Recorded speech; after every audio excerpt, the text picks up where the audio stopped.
High, আমি রিয়া। আমি আমার জীবনে সারাটা দিন কী করি সেটা একটা ছোট্ট ভিডিওর মাধ্যমে তোমাদের সাথে শেয়ার করি। আর হ্যাঁ, এই কদিন আমি আমার ডেইলি লাইফস্টাইল একটা মিউজিকের সাথে শেয়ার করছিলাম। তো আমার কাছের কিছু মানুষ বলল কি যে আমার ভয়েসটা নাকি এতটাও খারাপ নয়, মানুষের শুনতে এতটাও খারাপ লাগবে না যে আমি ভয়েস ওভার দিতে পারবো না। তবু তাই জন্য সবার কথা মতো আমি চেষ্টা করলাম ভয়েস ওভার দেওয়ার। এবার তোমরা কমেন্টে জানিও তো যে ভয়েস ওভার দিয়ে ভিডিওগুলো ভালো লাগছে নাকি মিউজিক দিলে তোমাদের দেখতে বেশি ভালো লাগবে, সেটা একটু কমেন্ট করে জানিও। আর আজকে যেহেতু সানডে, তো সানডেতে বাড়িঘরটা পরিষ্কার করা আর নিজের একটু যত্ন নেওয়া, এটাই আমাদের কাজ হয়ে থাকে। যেহেতু সারা সপ্তাহ ভীষণ ব্যস্ত থাকি, বাড়িতে একটিও সময় দেওয়া হয় না, আর নিজের ওপরে সময় দেওয়া হয় না। তো সকাল সকাল সমস্ত কাজ সেরে তারপর আমি স্নান সেরে চলে এসেছি পুজোর কাছে। তো আমার পুজো করতে ভীষণ ভালো লাগে।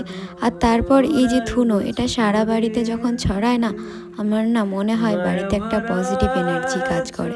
তো তারপর পুজো সেরে ঝটপট চলে আসলাম খাওয়া দাওয়া করতে। খাওয়া দাওয়ার পর আমি বই নিয়ে একটু বসেছি, তারপর রাস্তার দিকে তাকিয়ে বসে পড়েছি। যাই হোক, টাটা।